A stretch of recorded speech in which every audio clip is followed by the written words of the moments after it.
Bonjour à tous, j'espère que vous allez bien. Je suis ravie, je vous retrouve aujourd'hui dans une nouvelle vidéo où je parle, et c'est la première fois je crois, je parle de la routine dans le couple.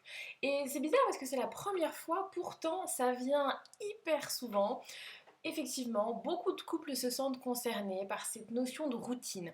Et je vais commencer par ça. Pour moi, souvent, la notion de routine, c'est plutôt un sentiment d'ennui dans son couple. On a l'impression qu'il y a moins de stimulation, il y a moins de nouveautés, il y a une forme de répétition, mais une répétition un peu négative.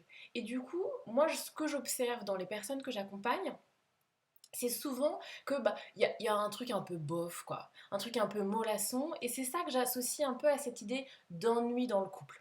Et donc effectivement, c'est un sentiment qui n'est pas hyper agréable et qui va détendre sur le reste. C'est-à-dire que juste la routine, c'est pas, il n'y a pas mort d'homme hein, et il n'y a pas mort du couple, mais la routine va générer comme ça un sentiment un peu pas terrible et ça va venir comme ça abîmer, entacher un peu le reste de vos relations, de votre relation de couple. Donc c'est pour ça que c'est pas monstrueux, mais effectivement c'est intéressant, c'est important de temps en temps de prendre le temps de sortir un petit peu de ce schéma-là et de cette dynamique de pensée-là. Et donc, j'en ai fait une vidéo et vous allez voir aujourd'hui, je vais vous donner trois pistes pour essayer, comme je le dis, de sortir de cet état d'esprit et de ce schéma de pensée. Donc, j'espère que vous êtes prêts. On est parti. La première idée que j'ai envie de vous dire, c'est que quand on dit j'en ai marre de la routine, j'en ai marre, mon couple m'ennuie, etc., la première chose que j'ai envie de vous dire, c'est petit 1, et vous là-dedans. Comment toi tu vas là-dedans? Parce que moi je trouve que bien souvent, quand on me dit ah moi je m'ennuie, moi il y a de la routine, ça me plaît pas, bien souvent c'est toi qui vas pas bien en fait.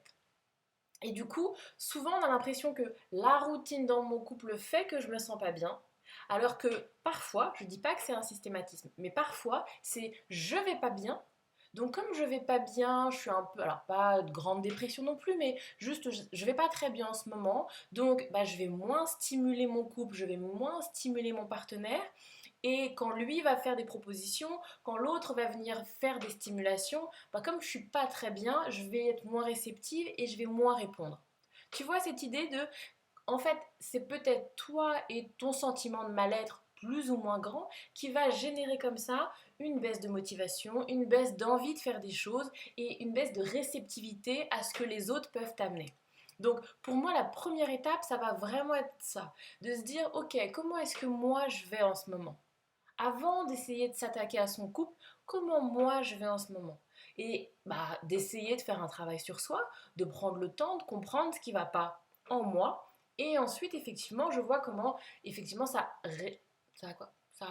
réagit au niveau de mon couple. Donc, premier point. Deuxième point, j'ai envie de vous parler aujourd'hui exploration. Parce que bien souvent, quand il y a cette sensation d'ennui, cette sensation de moins bien, de routine, c'est qu'il y a moins d'exploration.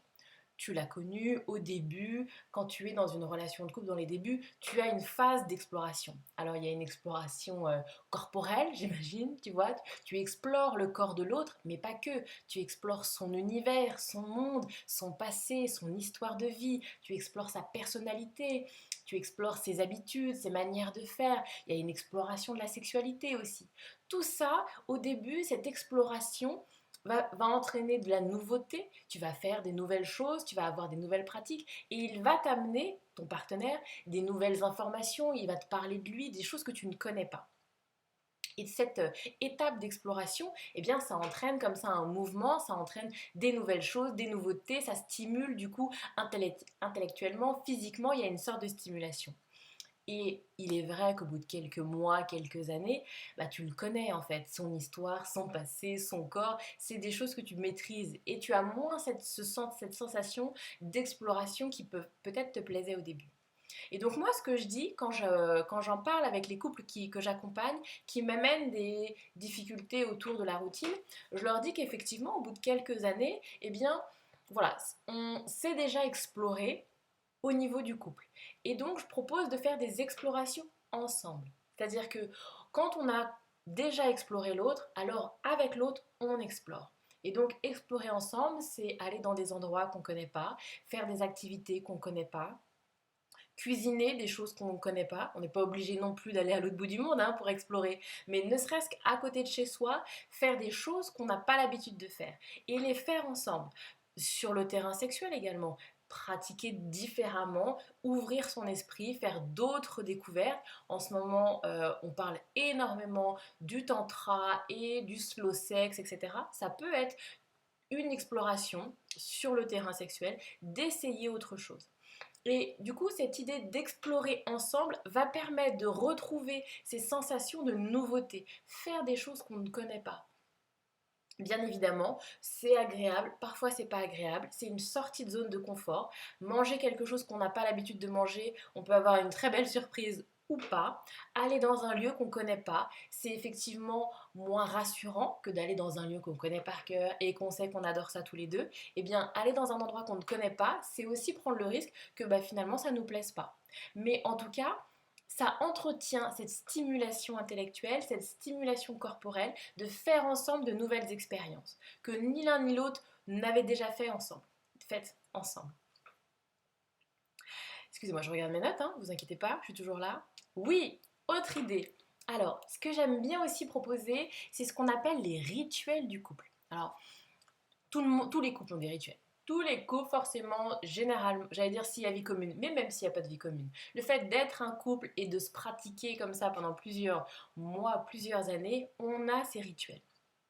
Et donc, ça peut être des rituels qui sont plus ou moins spontanés, il y a des rituels qui sont inconscients, des fonctionnements où vous faites toujours la même chose, vous vous en rendez même pas compte en fait, que c'est comme ça une habitude, une manière de faire, un rituel qui est installé. Mais moi, je propose également aux couples de faire des rituels planifiés, organisés, pensés, c'est-à-dire de se prévoir des rendez-vous, de se prévoir des choses que l'on va faire ensemble.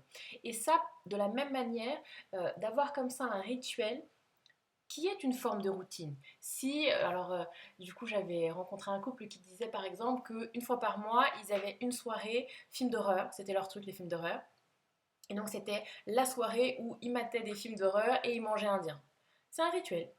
On mange pas de la pizza, on mange pas des burgers, on mange indien et on regarde pas une comédie, on regarde pas un film, c'est film d'horreur.